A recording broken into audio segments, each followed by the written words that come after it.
Toronto, Canada. The winter air was biting cold.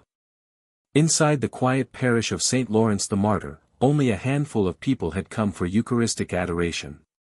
The lights were dim, the silence deep, broken only by the faint hum of a heater and the soft flicker of sanctuary lamps. One adorer knelt in prayer, but something unusual caught his eye. The monstrance, holding the consecrated host, seemed to glow more brightly than usual. At first, he thought it was a trick of the light. But then he noticed something impossible. The host itself appeared to move, gently pulsing, like a heartbeat. Stunned, he pulled out his phone and began recording. Later, when asked why he filmed, he said simply, "I felt something unusual, something alive, and I wanted others to see. Not to cause excitement, but to awaken faith." That small video, recorded in 2023, was shared quietly among Catholics. To some, it was just light playing tricks on the eyes. But to others, it was a reminder, Christ is alive in the Eucharist, waiting for us with love. And this story is only one of many. Because across history, from medieval Italy to modern Argentina, from Portugal to Poland and Mexico, there are events so astonishing that even scientists, skeptical and trained to doubt, could not explain them. Events where ordinary bread and wine suddenly bled, or transformed into human flesh, or preserved themselves against all natural law. These are Eucharistic miracles. Not pious legends whispered in church halls. Not metaphors or symbolic stories. But real, physical events documented, tested, and confirmed. Miracles that left some of the world's brightest minds speechless. Today, I will take you on a journey through some of the most stunning Eucharistic miracles ever witnessed.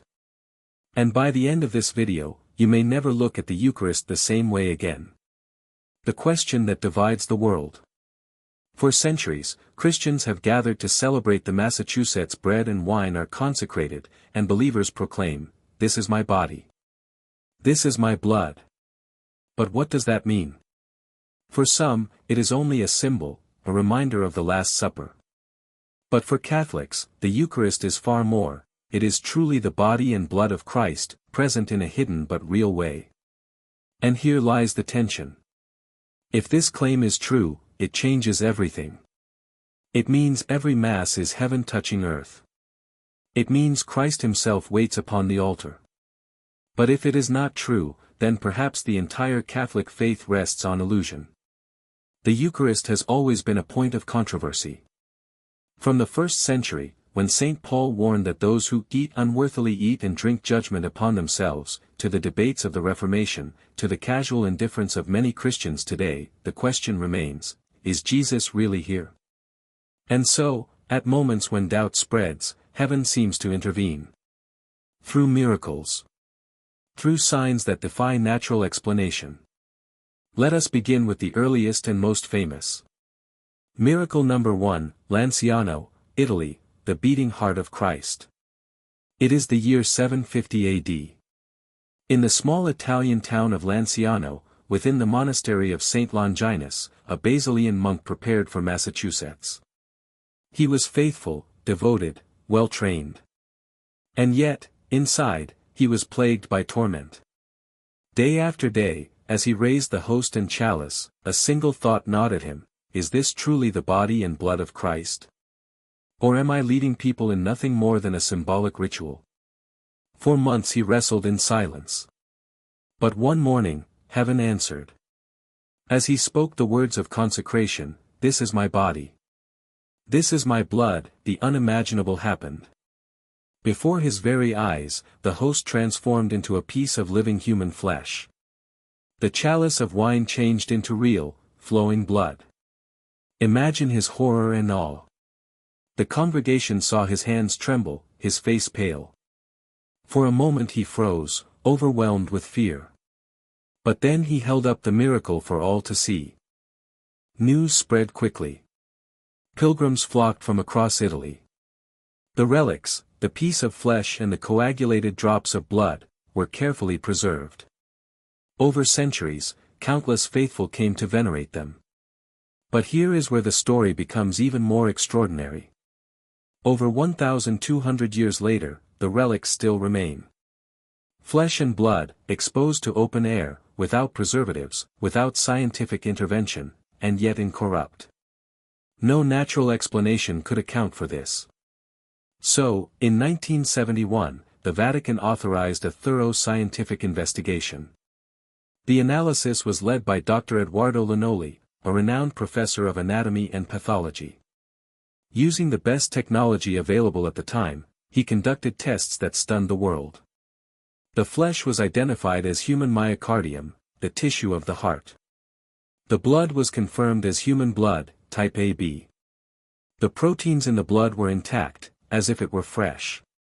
Most astonishing, the heart tissue showed signs of severe stress, as though it came from a man who had suffered trauma and agony before death. No preservatives, no chemicals, no explanation for why it had not decomposed in over a millennium. And here's the detail that left even skeptics shaken: the blood type was the same as that found centuries later on the Shroud of Turin, believed to be the burial cloth of Jesus. Coincidence? Or a divine fingerprint? For believers, the message was clear.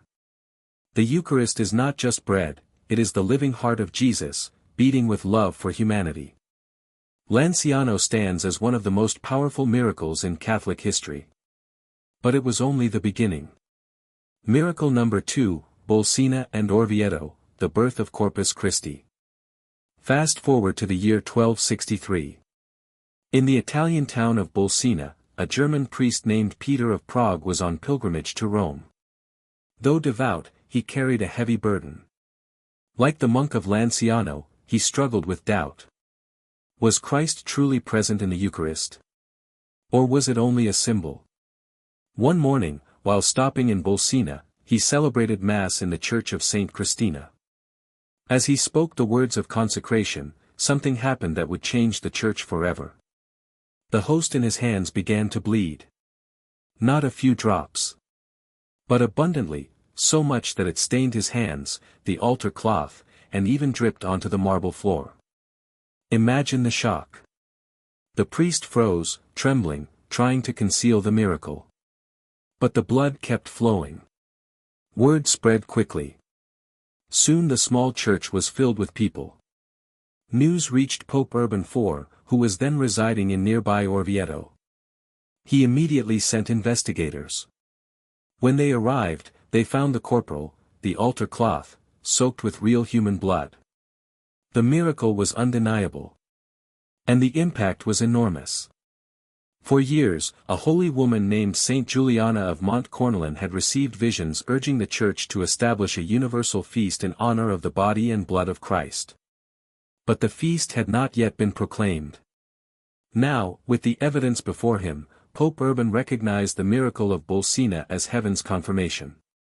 In 1264, he issued the papal bull Transituris de Hoc Mundo, establishing the feast of Corpus Christi for the entire Catholic Church.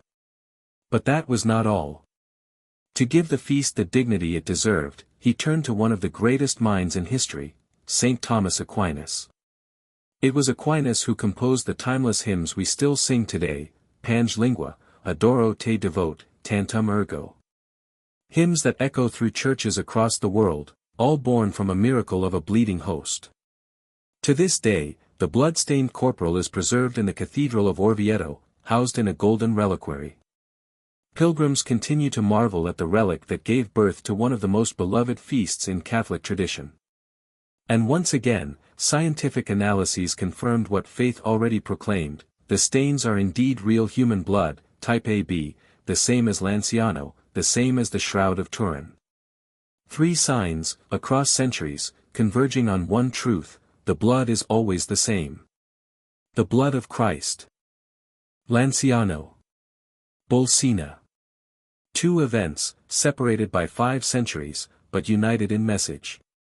Both began with priests in doubt. Both ended with undeniable signs. Both left behind relics that still speak today. And both remind us of something vital: God does not perform miracles to entertain. He does them to awaken. To call us back when faith grows cold. Every drop of blood on the corporal of Bolsena, every preserved fiber of heart tissue from Lanciano, shouts the same truth: Christ is here. And yet, these are only the first. Because history would see many more. Some involving priests, others involving ordinary laypeople. Some in medieval Europe, others in modern laboratories. And in each, science itself was forced to bow before the mystery of God. Stay with me, we will continue this journey. From Portugal, where a woman's desperate sin turned into one of the most astonishing miracles of mercy, to the 20th and 21st centuries, where scientists examined bleeding hosts in Argentina, Poland, and Mexico, and walked away speechless. Stay with me. Because what you are about to hear next may be the most stunning proof yet that the Eucharist is truly the living Christ. Miracle number 3, Santarém, Portugal, a woman, a sorceress, and a glowing host. Our next stop takes us to Portugal in the year 1247. Unlike the previous miracles that began with the doubt of a priest, this one began with the desperation of an ordinary woman. Her marriage was in crisis. She was convinced her husband was unfaithful and felt powerless to restore his love. In her pain, she turned not to God but to a sorceress. Desperate, she asked for a remedy. The sorceress agreed but demanded something shocking in return: a consecrated host. Blinded by jealousy and fear, the woman agreed. She went to Mass at the Church of St. Stephen. When she received the Eucharist, she did not consume it but hid the host in her veil. She rushed toward the sorceress's home, but heaven intervened. Along the way, the host began to bleed profusely. The blood seeped through the cloth, dripping onto her hands. Terrified, she ran home and hid it inside a wooden chest. That night, something even more astounding happened. A radiant light began to shine from the chest, illuminating the entire room.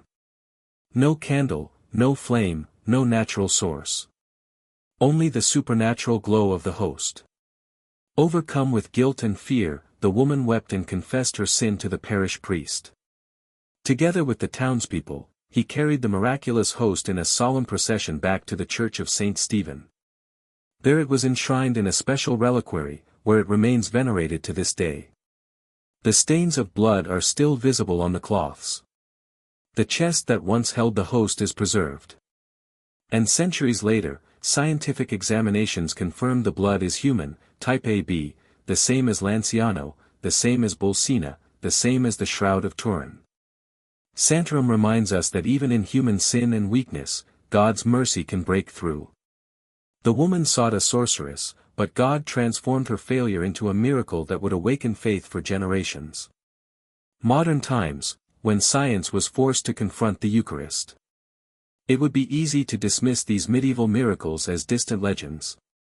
But what happens when they occur in the modern world, under the watchful eyes of scientists? That is exactly what happened in the late 20th and 21st centuries. Buenos Aires, Argentina, 1996. It was August 18, 1996. After evening Mass, a consecrated host was found discarded on the ground at the parish of Santa Maria y Caballito o Magro in Buenos Aires. The priest placed it in water and stored it in the tabernacle, as is customary when a host is desecrated. Days later, instead of dissolving, the host appeared to have transformed into a bloody substance. The parish priest called his archbishop at the time, Cardinal Jorge Bergoglio, who would later become Pope Francis.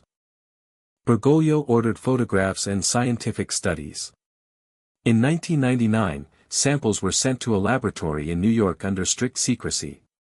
Scientists were not told the origin of the sample. The results were staggering. The tissue was identified as human cardiac muscle, specifically from the left ventricle of the heart. It bore signs of trauma, as if the person had been beaten severely in the chest.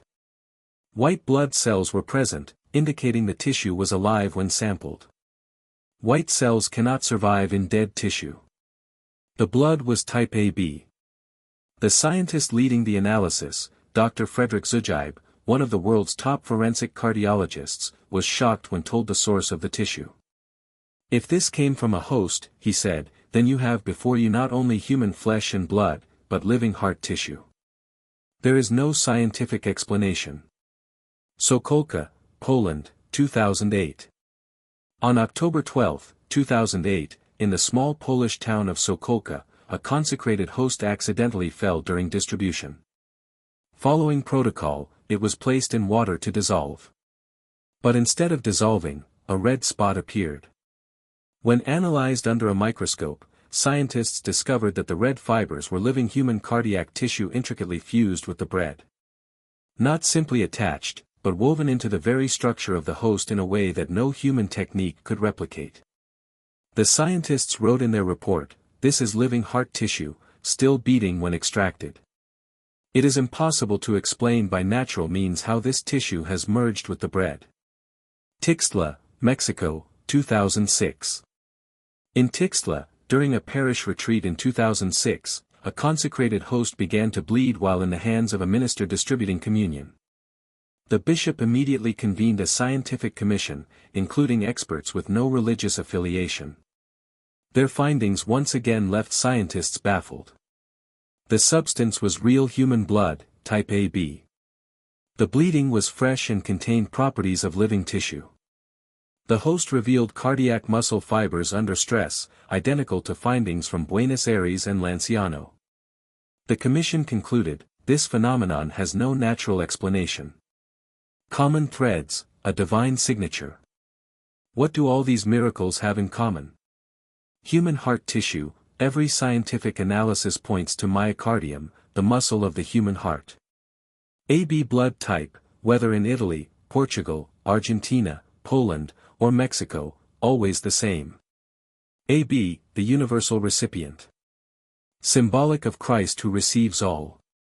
Signs of trauma, the heart tissue always shows stress, as if torn from a man in agony. A reminder of Christ's passion. Living properties, white blood cells, intact proteins, tissue that behaves as if still alive.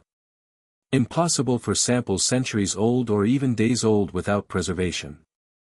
No preservatives, no explanation, science finds nothing artificial. No bacteria-driven corruption. Simply incorrupt flesh and blood. Even more striking, the AB blood type is the same found on the Shroud of Turin and the Siderium of Oviedo, relics associated with Christ's burial. 3 separate relics, spanning centuries and continents, bearing the same fingerprint. Coincidence? Or divine design? Theological reflection, why these miracles?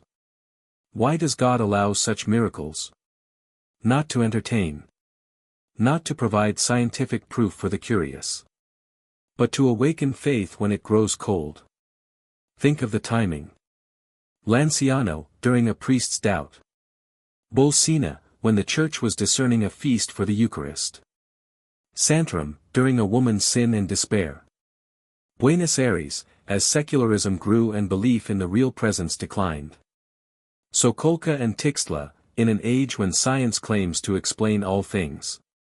Each miracle carries the same message, this is my body. This is my blood. The Eucharist is not ordinary bread. It is not mere symbol. It is the living Christ, present in flesh and blood, offered to us out of love.